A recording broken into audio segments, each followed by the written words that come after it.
इसी को कहते हैं सच्ची मदद। इंसानियत को अगर देखना है तो शायद इसको देख सकते हैं, जो खबर मैं अभी आपको सुनाने जा रही हूँ। मैं बात कर रही हूँ पारुल गोदारा की। अब देखिए किस तरीके से उन्होंने लोगों को प्लेटफॉर्म दिया, उन लोगों को जिनको प्लेटफॉर्म्स की नीड थी। हनुमानगढ़ में रविवार को बात बता रही हूँ, रविवार की हनुमानगढ़ के पीला बंगा क्षेत्र के एक छोटे से गांव में एक कार्यक्रम उन्होंने किया। उस कार्यक्रम में आप स्क्रीन पर देखते चलिए किस तरीके का भैया एक लंबी भीड़ नजर आई। इतनी भीड़ कि ऐसा लगा कहीं कोई बहुत बड़ा कार्यक्रम हो रहा है, और कार्यक्रम यकीनन बहुत बड़ा था।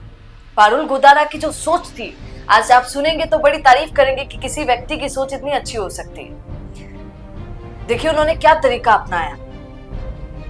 उनके गांव में एक भाई जिसका नाम है मोहित सुथार, कैंसर से उसकी मौत हो गई है।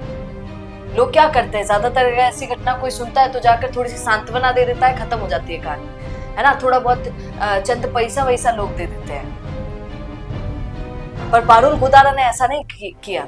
पारुल गोदारा ने किस तरीके से लोगों के सामने वो बात रखी, आप जरा सुनिए।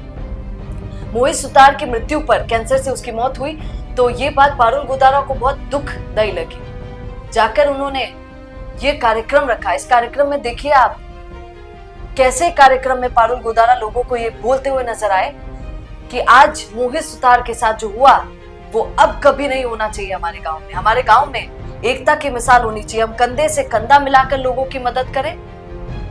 ये अच्छा विचार पारुल गोदारा ने लोगों के सामने रखा। ये बहुत बड़ी बात है, आप इसे छोटा मत मानिएगा। पारुल गोदारा की एक और सोच उन्होंने जो बोली वहां से, उन्होंने कहा कि हमारा गांव इतना सक्षम होना चाहिए, कोई अशिक्षित वहां पर ना हो, सबको शिक्षा मिले, हर बच्चे को शिक्षा मिले, सबकी मदद हो सके, फिर कोई बीमार ना हो। इस तरीके से उन्होंने एक प्लेटफॉर्म दिया जहां पर आप देखिए किस तरीके से खेल को आगे किया गया। लोगों को खेल से जोड़ने की, बच्चों को खेल से जोड़ने की कोशिश वो करेंगे, ऐसा उन्होंने कहा है। उन्होंने ये भी कहा कि अब हमारे गांव में ऐसा कुछ नहीं होना चाहिए, बल्कि लोग एक दूसरे की मदद करें। लोग जो गरीबी की वजह से आगे नहीं बढ़ पाते, उनको प्लेटफॉर्म मिलना चाहिए, जिसके लिए उन्होंने पहल की। कई लोगों को आमंत्रित किया, कई लोग आए। मैं आपको बताती हूँ कैसे उप मुख्यमंत्री साहब, दिल्ली के उप मुख्यमंत्री प्रवेश जी वर्मा वहां पर पहुंचे।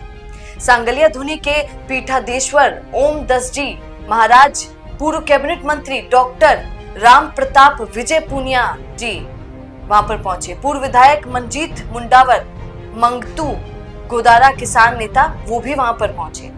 कार्यक्रम बहुत बड़ा था, पर जो पहल पारुल गोदारा ने की, उसके लिए आप क्या कहेंगे, कमेंट जरूर कीजिएगा। नमस्कार। और ये हमारा भाई मोहित सुतार, ये अपना दुख दर्द, अपनी व्यथा, अपनी वेदना, अपनी विवशता हमारे आगे जाहिर कर रहा है।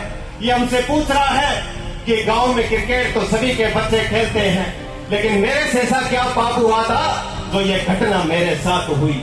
ये बच्चा एक योद्धा की तरह एक लाइलाज बीमारी कैंसर से लड़ गया।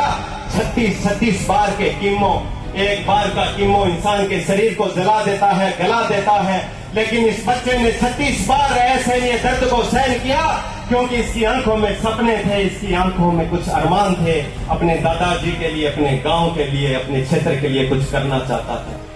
लेकिन ये बच्चा 14 साल जी सका, लेकिन एक बड़ा संदेश समस्त क्षेत्रवासियों को यह दे गया कि मेरे क्षेत्रवासियों, इस प्रकार की भयानक बीमारी किसी परिवार में आ जाए तो आप इस क्षेत्र के लोगों को अपना परिवार समझना, उस परिवार के साथ मानसिक रूप से, आर्थिक रूप से खड़े हो जाना, उस परिवार के लिए संकट मोचक की भूमिका निभाना, उस परिवार के लिए संकट हरने का काम करना।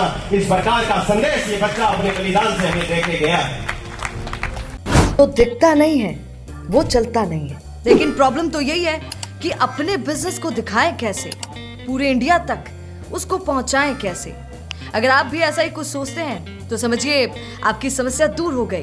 जी हाँ, अब फैक्ट इंडिया न्यूज से आपके विज्ञापन, आपके पॉडकास्ट, आपके रियल एस्टेट प्रोजेक्ट्स, आपके बिजनेस को पूरे राजस्थान में पहुंचाने का एक बेहतरीन मौका आपको मिल रहा है, जहां पर आप 480 लाख प्लस सब्सक्राइबर्स और 10 करोड़ से ज्यादा टोटल न्यूज वाले चैनल में पहुंचा सकते हैं अपनी बात हमारे यानी फैक्ट इंडिया के साथ। अधिक जानकारी के लिए व्हाट्सएप करें।